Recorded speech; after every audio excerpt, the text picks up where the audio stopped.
Bonjour. Alors, dans cette vidéo, je vais vous expliquer comment finaliser l'installation de Proto Chemical Engineering Software et aussi la prise en main et le démarrage et l'exécution d'une opération assez simplifiée euh, pour qu'on puisse maîtriser la prise en main, au moins la prise en main initiale de cet outil. Alors comme vous savez, Proto Chemical Engineering Software est un outil de simulation et de modélisation des procédés. Donc il vous permettra l'établissement des flowsheets, manipulation des blocs et interconnexion entre blocs avec des flux de matière-énergie. Donc quand on dit bloc, c'est essentiellement un ensemble de programmes pré-configurés dans l'outil qui vous permettra, via la maîtrise et la connaissance des inputs et les variables intrinsèques du bloc, du procédé que vous manipulez, d'avoir en retour des résultats de la simulation, des outputs, qui doivent être affichés dans un fichier résultat ou même dans un tableau. Voilà. Donc, c'est un outil qui vous permet de faire à la fois le design et le rating. Donc, il va soit en lui donnant des inputs et configurant les paramètres intrinsèques du procédé, de vous donner les résultats, ou inversement, en lui faisant comprendre ce dont vous aurez besoin comme résultat, et en préconfigurant les inputs, il vous donnera les caractéristiques, soit géométriques ou les variables intrinsèques du procédé que vous devez configurer pour avoir les résultats souhaités. Et ça, c'est essentiellement le design. Voilà. Donc, pour commencer, vous devez disposer du fichier zip ou RAR Proto Chemical Engineering Software. Donc, la première étape serait de dézipper, donc de mettre le dossier Proto Chemical Engineering dans votre bureau pour qu'on puisse exécuter l'installation dans un dossier normal et non pas dans le zip, chose qui permettra, lorsque des fichiers seront générés dans le fichier, de les enregistrer dans le fichier sans aucun problème. Voilà. Donc vous avez le setup. Une fois dans ce dossier, vous avez setup. Vous double-cliquez sur setup. Ça permet de lancer l'installation. Alors, il y a quelques étapes d'installation qui sont cruciales, notamment la partie où vous devez choisir la licence et aussi la partie relative à ce Net Framework 1.1. Donc, c'est vrai que l'outil utilise une plateforme distribuable C++ et il doit avoir impérativement besoin d'une mise à jour du Net Framework sous cette forme 1.1. Donc parfois même si vous avez une version 4.0, il va impérativement vous demander d'installer une Framework 1.1 qui, elle, permet l'exécution, on va dire, simplifiée et normale de l'outil. Donc ici, I agree. Donc il va d'abord installer une Framework et par la suite, il va revenir sur l'installation de Pro2. Donc maintenant, on va se déconnecter de l'installation de Pro2 systématiquement et puis on va revenir après. Alors ici installer, il va mettre un peu de temps pour installer l'unit framework.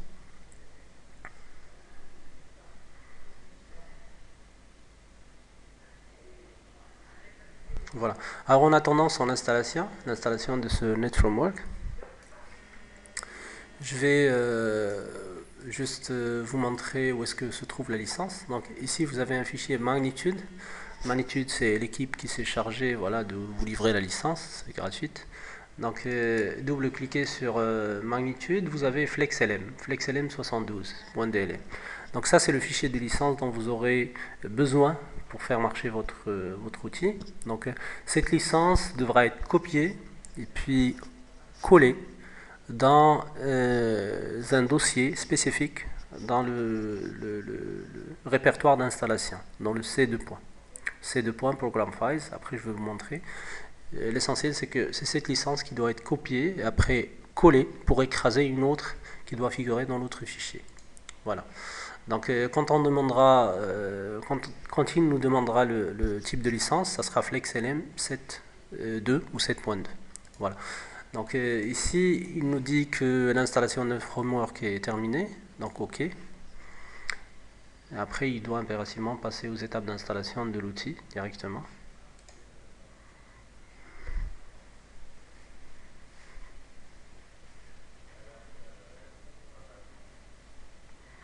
Donc ici, il est sur les étapes d'installation de Pro 2. Donc ici, Next, oui. Et puis ici, il me demande est-ce que c'est une installation d'un PC seul, standard, standalone, ou d'un PC qui est connecté à un serveur. Et comme ça, l'installation se fera de manière bilatérale et la licence sera enregistrée dans un serveur pour que à chaque fois l'outil aille la chercher dans le serveur. Donc ici je mettrai standalone, next. Il me montre le répertoire d'installation. Donc ça sera c2./simci. Je le laisse comme ça. Et ici, c'est là où il me demande la licence. Donc ici, je choisirai la licence dont je dispose, FlexLM 7.2. Et je mets Next. Ici aussi, Next, Next. Et maintenant, il doit finaliser l'installation. Donc si tout va bien pour la majorité d'entre vous, la majorité des ordinateurs, donc l'installation devra être finalisée correctement. Alors dans une moindre partie, il y a quelques ordinateurs qui refusent, soit en raison de l'impossibilité d'installation du Net Framework, en raison de ce qu'on appelle le CPU user. Donc, est-ce que vous êtes vraiment administrateur de votre ordinateur et il va vous permettre d'ajouter des choses dans la base de registre ou non? Si ce n'est pas le cas, donc certainement une machine virtuelle pourra faire l'affaire pour vous. Donc, il faudra penser peut-être à l'installer.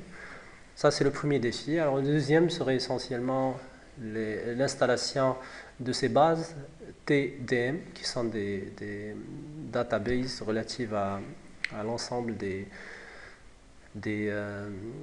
équations d'état et des modèles de calcul de quotient d'activité qui doivent être préprogrammés dans ces bases et qui doivent être installés. Donc s'il y a un bug au niveau de cette étape, peut-être votre outil démarrera mais manquera d'un certain nombre d'éléments.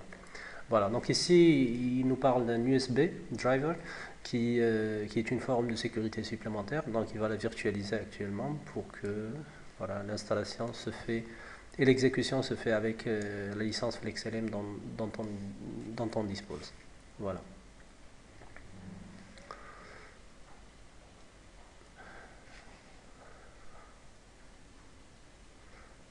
Voilà. Donc ça aussi c'est une autre base, le TAO12. Donc c'est relatif à la base précédente. Donc comme ce que je vous ai dit, dans une moindre partie, vous pouvez avoir un blocage au niveau de ce TAO aussi et qui est relatif à la base. Donc le logiciel démarrera mais fonctionnera, on va dire, un peu moins correctement que s'il était préprogrammé entièrement. Voilà. Donc je mets fin à l'installation et comme je vous ai dit, je vais aller copier ce FlexLM.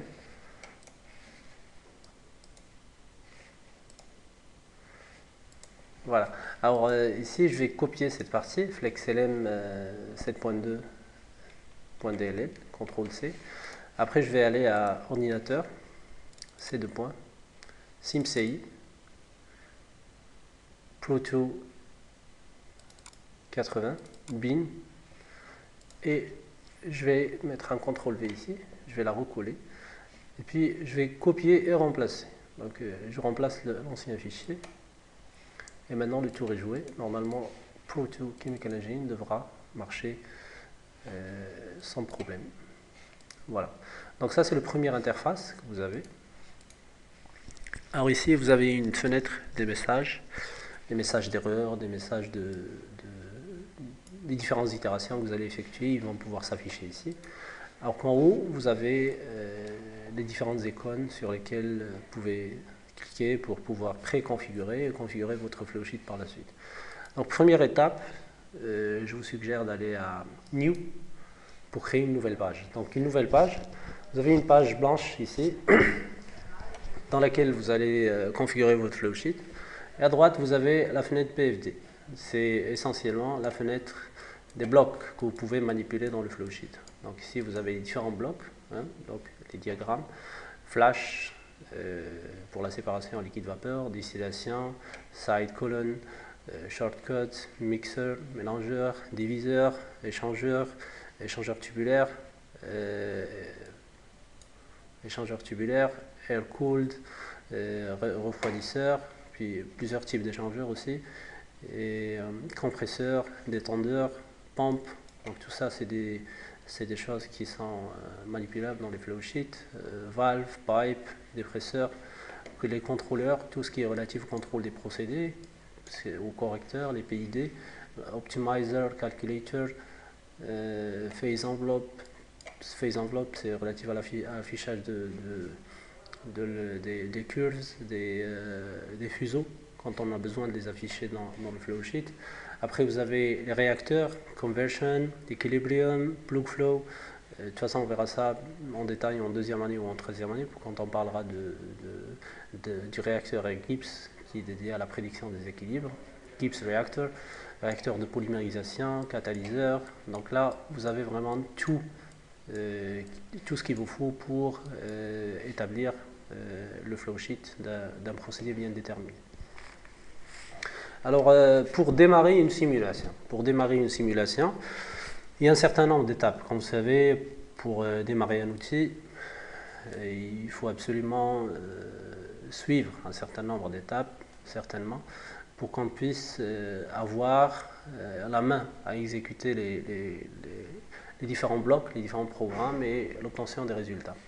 Donc, je peux dire qu'on est environ à 5 étapes qui sont conventionnelles, qui sont identiques pour tous les softwares, les chemical engineering software. Donc, première étape, et qui est généralement primordiale, c'est l'identification du projet. Donc, comme ce n'est pas des outils à manipulation, on va dire, légère, c'est des outils qui sont faits généralement pour servir des objectifs industriels. Donc vous avez, à chaque fois que vous voulez établir un flowsheet, vous avez un certain nombre de renseignements qui doivent être préenregistrés et qui accompagneront le projet du début jusqu'à la fin. Alors ici, ce n'est pas une étape limitante dans Proto Chemical Engineering. Par contre, si vous prenez le cas d'Aspen Plus, par exemple, effectivement, on a impérativement besoin de mettre des identifiants et d'écrire un petit commentaire relatif au projet. Donc ça, c'est une chose qui se fait généralement ici, Input Description. Donc ici, c'est le PFD, la montrer ou pas la montrer. Voilà, donc cette icône va servir à masquer et démasquer la palette, la plaquette PFD. Donc ici, vous avez, comme ce que je vous ai dit, une description. Donc, Project Identifier Problem, Identifier Username, Site, puis une description ici, Problem Description. Donc tout ça, c'est des choses qui sont, comme ce que je vous ai dit, pas tellement primordiales. Ça, c'est la première étape. Alors, deuxième étape, c'est relative à la pré-programmation de l'outil, et plutôt sa préparation, donc tout ce qui est relatif au système unitaire. Et puis, il y a le système unitaire, il y a ce qu'on appelle le report options. Qu'est-ce que vous voulez faire montrer dans votre rapport de résultats? Est-ce que toutes les variables que vous manipulez, toutes les températures, tous les flux, ainsi de suite? Donc ça, c'est des choses qu'on lui demande dès le début. Et puis, il y a une troisième étape qui est relative au choix des components.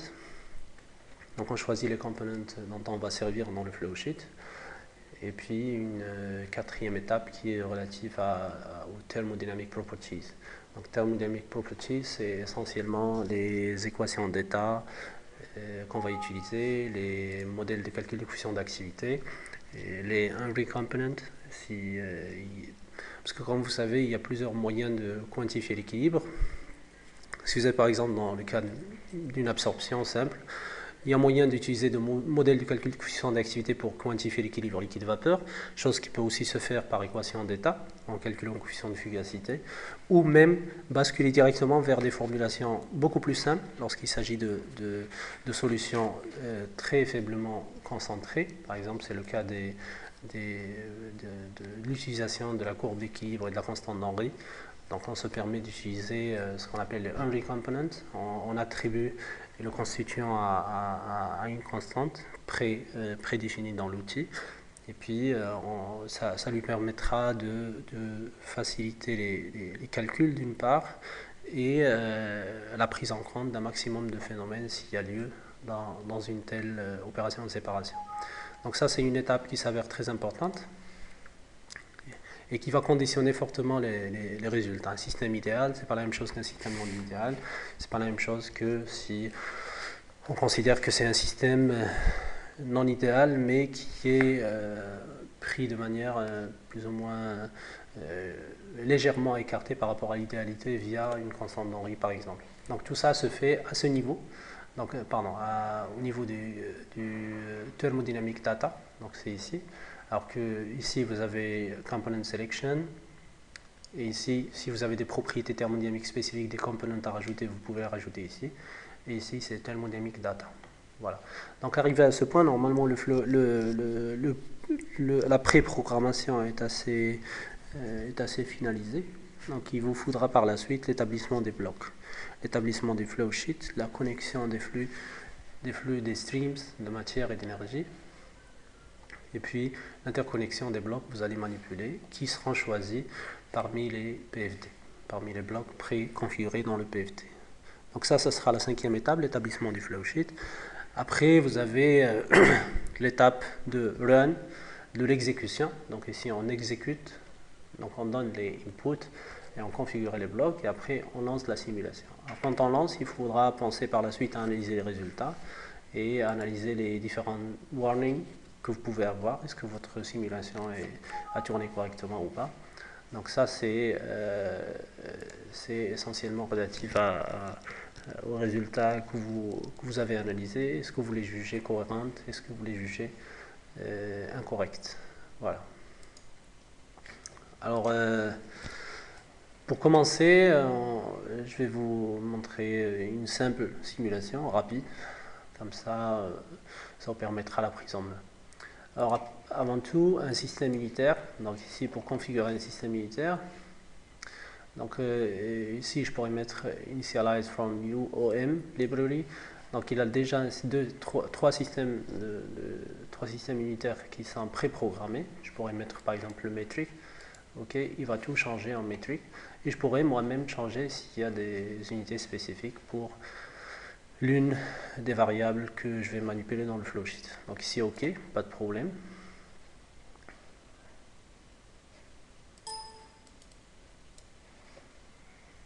Voilà. Alors ici, j'ai configuré le unit system. Après, component selection. Donc ici, component selection. Je vais prendre par exemple un mélange ammoniac ou, par exemple. Alors ici, je vais mettre select from list. Et ici, vous avez plusieurs banques de données, plusieurs listes des components. Donc, All Component Process Bank ou la All Component SimCI. Alors, SimCI, c'est une base dédiée, spécifique à cet outil et qui contient le maximum des éléments que vous pouvez manipuler dans des flowsheets.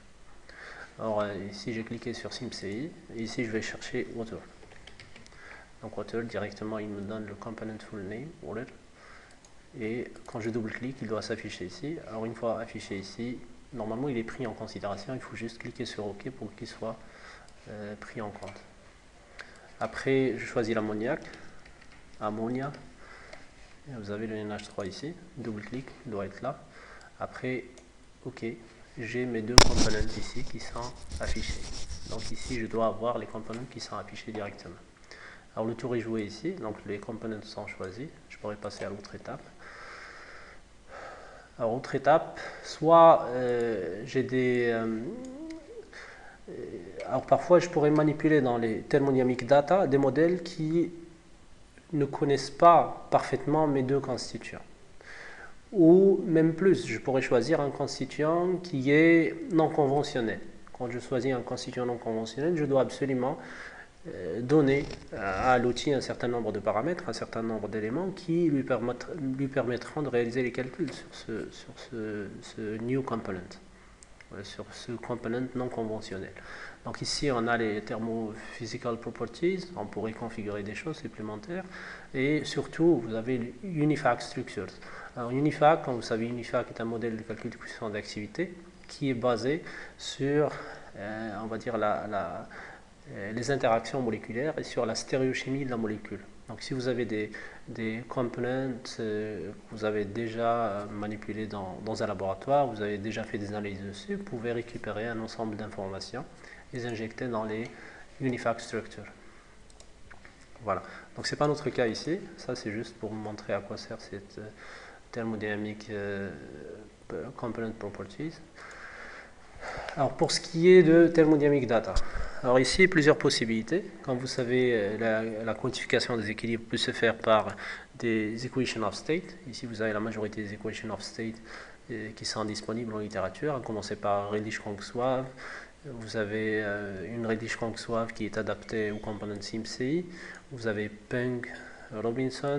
Vous avez Lee Kessler, aussi elle est connue. Uniwalls, qui est presque la même chose que Van der Waals. Voilà. Après, vous avez un ensemble d'équations of state qui vous permettront aussi la prédiction des équilibres liquide-vapeur et liquide-liquide-vapeur. Très important. Les équations d'état se montrent plus appropriées pour les pure components. Alors quand on passe à des mélanges liquides, dans l'écart de la concentration par rapport à l'activité s'avère intensifié, s'avère plus important, on bascule généralement vers des liquid activity. Alors liquid activity, vous avez des modèles de calcul de coefficient d'activité. NRTL, Uniquac, Wilson, Van Laar, Margules. Donc ces 5 modèles, on va les voir en détail, quoique vous avez plus que ça, et vous avez aussi idéal. Donc quand c'est idéal, il n'y a pas de modèle de calcul de coefficient d'activité qui est pris en compte, et le coefficient d'activité vaut 1. Et la concentration retrouve l'activité. Donc ici, je vais choisir quand même un modèle. Je me permettrai de choisir par exemple le Wilson, qui sera dédié pour la quantification des équilibres. Et arrivé à ce point, on est prêt pour établir le flowsheet. Alors pour commencer à établir un flowsheet, je vais sélectionner déjà un bloc flash par exemple. Je vais mettre ici. Voilà, je pourrais l'agrandir pour plus de visibilité. Et je mettrai streams. Alors streams, je vais connecter l'alimentation et après je vais connecter les deux sorties. Donc ici, je mets une flèche, premier clic, et je pourrais la ramener vers l'alimentation. Donc ici, à chaque fois je la fais passer par quelque chose, par ce qui est rouge, il m'affiche flash F1 feeds. Feeds, c'est l'alimentation. Donc une fois j'ai cet affichage, si je reclique sur mon bouton gauche de souris, il doit le connecter systématiquement. Voilà. Alors après, je pourrais mettre mon curseur sur les autres connexions en rouge, celle-là par exemple, et il me mettra vapor. Donc ici, premier clic, et je pourrais la mettre où je veux, reclique encore, et il a configuré la sortie vapeur. Alors après, j'ai deux autres connexions, laquelle choisir. Il faut savoir déjà ce que je veux faire exactement. Mais moi, mon but serait de faire un flash pour séparer le liquide de la vapeur, tout simplement. Donc ici, j'ai water, et ici, j'ai liquid. Donc water, généralement, c'est tout ce qui est condensat. Et tout ce qui sera éjecté de l'appareil sans qu'il soit ni pris en compte par le flux sortant liquide, ni par le flux sortant vapeur. C'est une sorte de purge pour évacuer les condensats en eau qui peuvent s'accumuler dans notre flash. Donc on ne va pas s'en servir, on va l'utiliser, on va considérer qu'on n'a pas de condensat et qu'il n'y a pas d'eau qui sera résultant de ce underflow. Et je vais recliquer sur mon bouton gauche pour configurer la sortie du liquide. Voilà. Ici, mon bloc, il est configuré.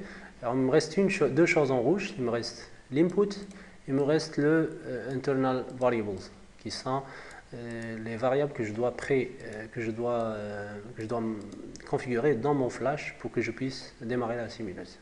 Voilà. Donc, si je double-clique sur le rouge, sur le SA, il me donne la main pour choisir les constituants et pour choisir la composition d'alimentation. Donc première chose, j'ai flow rate and composition. Flow rate, c'est les débits, débits de matière, et la composition. Donc ici, deux possibilités, soit individual component flow rate ou la total flow rate. Donc je me mettrai en total flow rate. Donc ici c'est du molaire, sauf qu'en système anglais on est toujours en kilogrammes mol.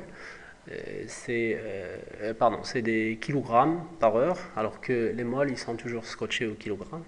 Donc vous savez que toujours on est en mol LB par exemple par heure, parce que tout simplement on est toujours en système anglais, on prend toujours la masse molaire en considération, qui est toujours scotchée au flow rate.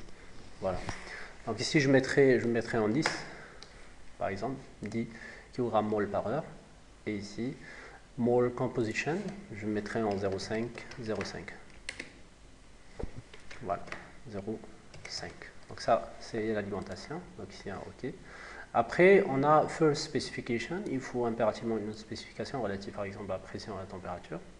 Donc si je vais rentrer à une température connue, je me dirais, par exemple, que je rentre à 10 degrés. Et une second specification related to pressure, la bubble point, dew point, liquid mole fraction, ainsi de suite. Donc ici, je me dirais que je suis en bubble point. Bubble point, c'est le point de bulle. Le point de bulle, c'est le point de saturation. Donc je rentre en liquide saturé à 10 degrés et avec une flow rate and composition maîtrisée, connue. Voilà. Donc ici, il me dit thermodynamic system, avec quel modèle d'équation d'activité il va le calculer. Donc ici, Wilson, c'est déjà choisi. Voilà. Et il va le déterminer à partir de la connectivité du flash qui, lui, va être certainement pris en compte comme étant un bloc calculé via la prédiction des équilibres liquide-vapeur par Wilson. OK. Donc il me reste le flash, double-clic sur le flash. Ici, il me demande pressure drop, c'est la perte de charge. Donc ici, je ne mettrai pas de perte de charge. Ou ici, il me donne une second specification, température, chaleur, dew point, bubble point, isentropic. Alors ici, plusieurs possibilités, ça dépend du cas à traiter. Et puis, moi, mon but, par exemple, serait voilà, d'imposer une température ou là, une pression. Je me dirais que je vais imposer une pression bien déterminée. Bon, laissant la température parce que je l'ai déjà en 10 ici. Donc ici, je vais grimper un petit peu en température, je vais être en 15. Et pour la second specification, je mettrai, voilà, je mettrai pas de perte de charge. Voilà. Donc ici, Wilson par défaut. Ici, je mettrai OK. Normalement, tout est configuré. Alors, je vais juste ici... je vais chercher la fenêtre des messages que je dois... Je pense qu'elle va apparaître. Il n'y a pas de raison qu'elle n'apparaît pas. Donc on démarre à la simulation. Si je mets Run. Bon. Voilà. Voilà. Donc si je mets Run, normalement il a déjà tourné. Donc je peux retourner encore. Donc ici, no errors, no warnings, no message. Ça prouve que ma simulation a bien tourné. Mes résultats ils sont disponibles sans aucun problème. Donc ici il me montre les interactive calculations, total. Donc tout ça c'est relatif voilà un détail de ce run, de la simulation. Qu'est-ce qu'il en est par rapport aux erreurs, par rapport au temps des itérations, par rapport à combien d'itérations aussi, j'aurais pu le voir. Ici, c'est juste une itération rapide, donc case solve, c'est juste une itération de calcul d'équilibre. Donc le cas est résolu sans aucun problème. Alors après, je pourrais double-cliquer ici pour, je pourrais faire un clic droit et mettre View Results. Voilà, un autre OK, il va me montrer les résultats ici. Donc ici, il me fait comprendre que ce flux S2 est totalement vapeur, donc chose qui a été prévue. Température 15 degrés, et puis pression en kg par centimètre carré 3,10 et fraction vapeur égale 1. Voilà. Donc ici, concernant la composition, voilà. Donc j'ai essentiellement de l'ammoniac.